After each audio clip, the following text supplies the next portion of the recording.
प्रतिरोध के बारे में वीडियो बनाया था, लेकिन किसी वजह से क्या हुआ, आवाज नहीं आया। अभी नया नया कर रहे हैं ना, थोड़ा प्रॉब्लम आ रहा है, तो फिर से प्रतिरोध के बारे में बता रहे हैं, ठीक ना, टेंशन ले लो। जब तक हम संतुष्ट नहीं होंगे तब तक छोड़ेंगे नहीं। एक बात दिमाग में रख लो, जब तक तोड़ेंगे नहीं तब तक छोड़ेंगे नहीं, ऐसा आप भी रखें सोच, ठीक ना।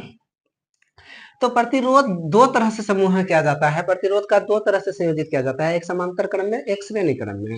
एक समांतर क्रम में, एक श्रेणी क्रम में। भैया बता दीजिए तो समांतर क्रम में कैसे होता है। तो इस प्रकार से जो प्रतिरोध जोड़ा जाता है, इस प्रकार से जो प्रतिरोध जोड़ा जाता है,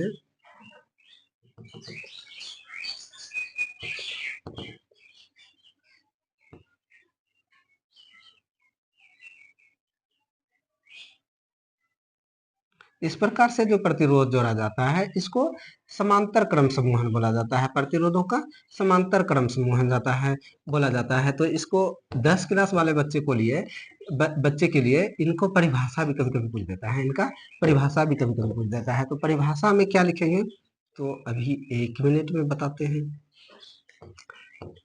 तो परिभाषा में क्या लिखेंगे, देखो ये मान लेते हैं क्या, प्रतिरोध, पहला प्रतिरोध, ये दूसरा प्रतिरोध, ये तीसरा प्रतिरोध।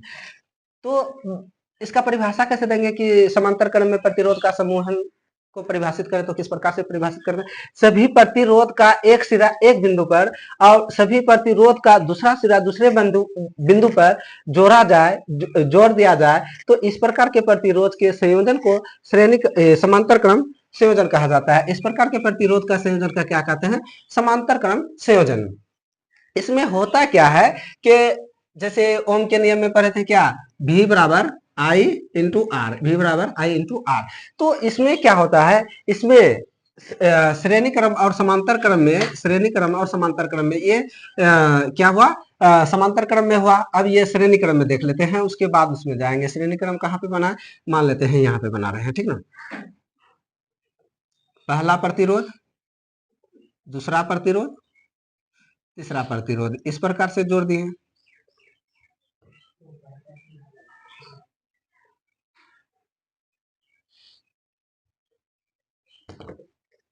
तो ये क्या हुआ, ये समांतर क्रम और ये श्रेणी क्रम, ये समांतर क्रम समूह है। प्रतिरोध का समांतर क्रम में संयोजन और ये श्रेणी क्रम में संयोजन, किसमें, श्रेणी क्रम में संयोजन, प्रतिरोध का श्रेणी क्रम में संयोजन। ये समांतर क्रम में संयोजन, ये श्रेणी क्रम में संयोजन। इसके लिए देखो तो विभव, ये मान लेते हैं यहाँ पे है, ये यहाँ पे बी है, और इनके दोनों बिंदुओं के बीच की विभव के अंतर को क्या बोलते हैं, विभवांतर बोलते हैं।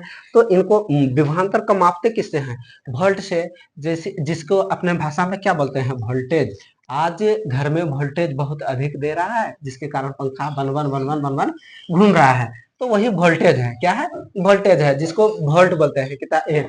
ये किताब में क्या लिखा रहता है, वोल्ट लिखा रहता है। क्या लिखा रहता है, वोल्ट लिखा रहता है। तो इसमें देखो तो वोल्ट एक ही है क्या, हाँ एक ही है। लेकिन इसमें देखो तो वोल्ट क्या अलग अलग है, दे दें ए बी सी डी, इसमें क्या वोल्ट अलग अलग है, हाँ। तो वोल्ट क्या होता है, इसमें अलग अलग होता है। इसमें यही दोनों पे अगर थोड़ा थोड़ा सा अंतर देखा जाए, तो समांतर क्रम में, समांतर क्रम में क्या होता है, वोल्ट समान रहता है। समांतर क्रम में क्या रहता है, वोल्ट वोल्ट समान रहता है। हमारे घरों में भी जो वायरिंग किया जाता है वह समांतर क्रम में वायरिंग किया जाता है, जिनके कारण वोल्ट क्या होता है, समान रहता है, और धारा अलग अलग प्रवाह होता है। हर यहाँ से मान लेते हैं आई धारा निकल रहा है, यहाँ से आई धारा निकल रहा है, तो यहाँ तक आई आएगा, उसके बाद ये I1 I2 I3 में बढ़ जाता है। ये तीन प्रतिरोध अगर लगा हुआ है तो ये तीनों अलग अलग में बढ़ जाता है। फिर यहाँ से जब गुजरेगा, यहाँ से जब गुजरेगा, यहाँ से गुजरने के बाद फिर यहाँ पे क्या होगा, आई बन जाएगा। फिर यहाँ पे क्या हो जाएगा, आई बन जाएगा। यहाँ से जब निकला तो अलग अलग I1 I2 I3 में बढ़ गया। फिर यहाँ से जब यहाँ ये प्रतिरोध जब क्रॉस कर जाएगा, जब इससे निकल जाएगा, तब ये फिर से क्या हो जाएगा, पहले वाला में आ जाएगा, आई में बदल जाएगा। तो समांतर क्रम में क्या पढ़ना है, समांतर क्रम में अगर प्रतिरोध का संयोजन देखा जाए तो किस प्रकार से सभी प्रतिरोध का पहला सिरा एक बिंदु पर और सभी प्रतिरोध का दूसरा सिरा दूसरे बिंदु पर जोड़ दिया जाए, तो इस प्रकार के प्रतिरोध का संयोजन को समांतर क्रम संयोजन कहा जाता है। इस प्रकार के प्रतिरोध का संयोजन को समांतर क्रम संयोजन कहा जाता है। उसके बाद श्रेणी क्रम में क्या पढ़ेंगे, श्रेणी क्रम में मान लेते हैं ये R1 है, ये R2 है, ये R3 है, ठीक ना। तो इसमें कैसे परिभाषित करेंगे भैया, तो पहला प्रतिरोध का ये क्या है, दूसरा सिरा है, पहला प्रतिरोध का दूसरा सिरा दूसरे प्रतिरोध के पहला सिरा से, उसके बाद दूसरे प्रतिरोध का दूसरा सिरा तीसरे प्रतिरोध के पहला सिरा से जुड़ा हो और इसी क्रम में आगे भी चलता रहे, तो इस प्रकार के प्रतिरोध का संयोजन को क्या बोलते हैं, श्रेणी क्रम संयोजन। इस प्रकार के प्रतिरोध का संयोजन को क्या बोलेंगे, श्रेणी क्रम संयोजन। अब इसमें क्या होता है कि इसमें धारा समान होता है, इसमें क्या होता है, धारा समान होता है, लेकिन वोल्ट क्या होगा, वोल्ट क्या होगा, अलग अलग होगा। इसके लिए वोल्ट अलग होगा, इसके लिए वोल्ट अलग होगा, इसके लिए वोल्ट अलग होगा। तो इसमें श्रेणी क्रम में वोल्ट क्या होता है, श्रेणी क्रम में वोल्ट क्या होता है, बराबर वोल्ट अलग अलग होता है, श्रेणी क्रम में वोल्ट अलग अलग होता है और धारा क्या होता है, समान होता है, ठीक ना, धारा समान होता है। अब जब इसको समतुल्य प्रतिरोध निकालेंगे, इसमें न्यूमेरिकल भी करेंगे, थोड़ा ध्यान में देना। समतुल्य प्रतिरोध क्या होता है, समतुल्य प्रतिरोध मान लेते हैं, समतुल्य प्रतिरोध आरपी है, तो 1/आरपी बराबर 1 हो सकता है इतना ऊपर में आपको दिखाई ना दे, तो 1/आरपी बराबर 1/R1 plus 1/R2 plus 1/R3। इसका समतुल्य प्रतिरोध क्या होगा, 1/R1 plus 1/R2 plus 1/R3। लेकिन श्रेणी क्रम में संयोजन रहेगा तब समतुल्य प्रतिरोध क्या होगा, तो इसको जोड़ दो, सिर्फ RS मान लेते हैं, समतुल्य प्रतिरोध RS है, तो RS बराबर क्या हो जाएगा, R1 plus R2 plus R3, इस तरह से होगा। अब देखो श्रेणी का इन सबको जोड़ के जब बनेगा, इन सबको जब जोड़ के बनेगा तो इनको बनाया क्या है, एक समतुल्य प्रतिरोध किस प्रकार से लिखेंगे, इस प्रकार से होगा, इस प्रकार से, इस प्रकार से,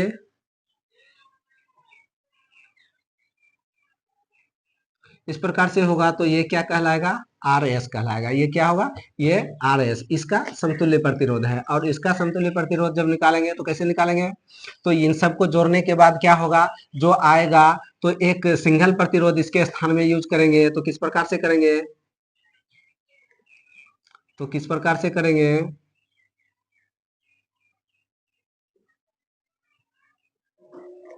इस प्रकार से करेंगे।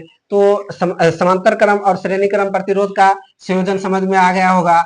तो ये सूत्र है, अगर प्रतिरोध समांतर क्रम में हो तो समतुल्य लिख लो अगर लिखना चाहते हो, तो अगर प्रतिरोध समांतर क्रम में हो तो समतुल्य प्रतिरोध 1/Rp बराबर 1/R1 plus 1/R2 plus 1/R3। इसमें न्यूमेरिकल भी करेंगे।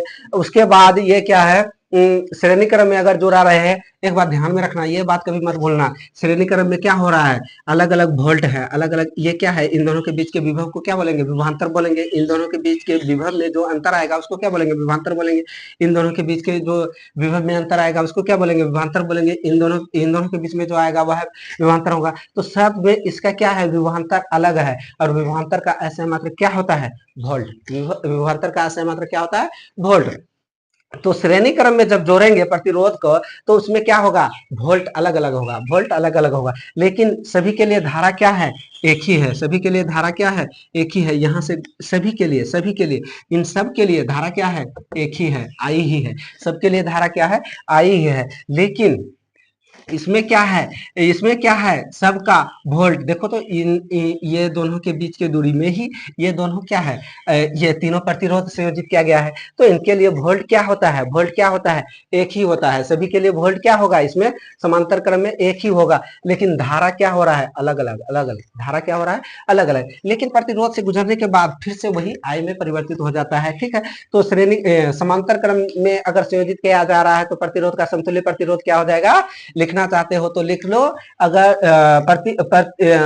श्रेणी क्रम में प्रतिरोध दिया रहा है तो समांतर क्रम में अगर प्रतिरोध दिया रहे, समांतर क्रम में प्रतिरोध दिया रहे तो समतुल्य प्रतिरोध 1/Rp बराबर 1/R1 plus 1/R2 plus 1/R3 होता है। ठीक, उसके बाद जब प्रतिरोध श्रेणी क्रम में दिया रहे, प्रतिरोध श्रेणी क्रम में संयोजित क्या रहे, तब समतुल्य प्रतिरोध Rs बराबर R1 plus R2 plus R3। ठीक, इतना बात समझ में आ गया तो ठीक है। इसमें एक दो न्यूमेरिकल कर लेते हैं, इसको मिटा देते हैं। अगर आप स्क्रीनशॉट लेना चाहते हैं तो ले लीजिए, नहीं तो मिटाते हैं। वैसे इसमें कुछ दिखाई नहीं दे रहा है, ये सिर्फ समझने के लिए बनाए थे।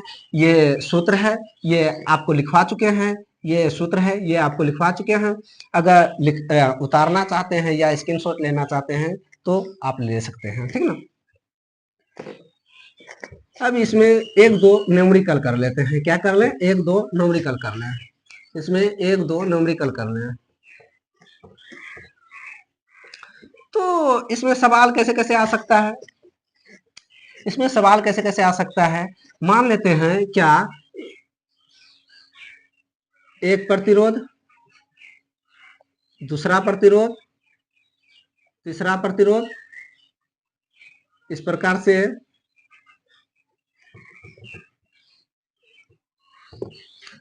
से जोड़ा हुआ है। तीसरा प्रतिरोध इस प्रकार से जोड़ा हुआ है। तीन प्रतिरोध जोड़ा हुआ है, इसको R1 मान के चलते हैं, इसको R2 मान के चलते हैं, इसको R3 मान के चलते हैं। मान लेते हैं इसका 6 वैल्यू दिया है, इसका 8 वैल्यू दिया है, इसका कितना मान लें, 8 ओम। इसका मान लें, क्या मान लें, 12 ओम मान लेते हैं। इसका 12 ओम दिया हुआ है। तब अगर पूछे कि इन सब का समतुल्य प्रतिरोध क्या होगा, इन सब का समतुल्य प्रतिरोध क्या होगा, तो क्या हम नहीं निकाल सकते हैं, निकाल सकते हैं ना। इनका सबका समतुल्य प्रतिरोध क्या होगा, निकाल सकते हैं। मान लेते हैं सबका समतुल्य प्रतिरोध Rp है, इन सबका समतुल्य प्रतिरोध Rp है, Rp है। तो इनका सूत्र क्या बताए थे, 1/Rp बराबर 1/R1 plus 1/R2 plus 1/R3। इस प्रकार से सूत्र बताए थे। अब रख दो तीनों का मान जो दिया हुआ है, 1/ कितना दिया हुआ है, 6 ओम प्लस 1/8 ओम प्लस 1/12 ओम। इन सब का एलसीएम लेंगे तो कितना जाएगा, 6 8 12, तो 12 नहीं होगा, 12 का डबल 24 होगा, 24 8 या 24, 6 चौके 24, तो इसका एलसीएम कितना होगा, 24 होगा। देखो एलसीएम निकालने का तरीका है क्या, एलसीएम का अगर परिभाषा देखा जाए तो वह छोटी से छोटी संख्या जो अपनी लिस्ट की सभी संख्याओं से पूर्णतः डिवाइड हो जाए। ये 24 वैसी छोटी संख्या है जो कि 6 से भी, 8 से भी और 12 से भी पूर्ण रूप से विभाजित हो रहा है, पूर्णतः डिवाइड हो रहा है। तो यही क्या कहलाएगा, इसका एलसीएम 6 8 और 12 का एलसीएम क्या कहलाएगा, यही 24 कहलाएगा। अन्यथा ये 48 भी ऐसी संख्या है जो कि ये तीनों से विभाजित हो जाएगा। लेकिन इसका परिभाषा क्या है, वह छोटी से छोटी संख्या जो अपनी सभी संख्याओं से इन 6 8 और 12 का एलसीएम अगर निकालें तो इन 6 8 12 का एलसीएम 24 आएगा। एलसीएम का परिभाषा होता है वह छोटी से छोटी संख्या जो दी गई सभी संख्याओं से पूर्णतः डिवाइड हो जाए, अपनी लिस्ट की सभी संख्याओं से पूर्णतः डिवाइड हो जाए। ये 24 ही वह छोटी से छोटी संख्या है जो कि अपनी लिस्ट की सभी संख्याओं से पूर्णतः डिवाइड हो जाएगा। ये 24 देखो तो 6 चौके 24, 8 या 24, 12 दूना 24। अन्यथा एक बात ध्यान में रखना, वह छोटी से छोटी संख्या, क्या बोल रहे हैं, वह छोटी से छोटी संख्या जो लिस्ट की सभी संख्याओं से पूर्णतः डिवाइड हो जाए, लिस्ट की सभी संख्याओं से पूर्णतः डिवाइड हो जाए। ये 24 ही ऐसा छोटी से छोटी संख्या है जो कि लिस्ट की सभी संख्याओं से पूर्णतः डिवाइड हो जाएगा। अन्यथा 48 भी है जो कि इन सबसे 8 48 बार चौके 48 सब इन सबसे डिवाइड हो जाएगा। लेकिन छोटी सी छोटी संख्या है, छोटी सी छोटी संख्या ये 24 ही है, ठीक ना। तो इन सब का एलसीएम क्या हो जाएगा, 24 हो जाएगा। अब देखो 24 6 चौके 24, 4 8 या 24, 3 12 दूना 24, तो इनको जोड़ेंगे तो क्या हो जाएगा, 4 3 7, 7 2 9/24, 9/24। या यहाँ पे देख लेते हैं 1/Rp बराबर इतना, या 1 बटे आरपी बराबर इतना, या 1 बटे आरपी बराबर इतना। अब देखो तो ये क्या है, 1 बटे आरपी बराबर 9 बटे 24, इसका क्या होगा, क्रॉस मल्टीप्लीकेशन होगा। क्रॉस मल्टीप्लीकेशन होगा तो ये 1 24 से और ये 9 आरपी से मल्टीपल हो जाएगा। तो आरपी गुने 9 बराबर 24 गुने 1, इस प्रकार से होगा। या आरपी बराबर 24 बट्टे 9, 24 बट्टे 9, इनको काट पीट करके जो आएगा वही इसका क्या होगा।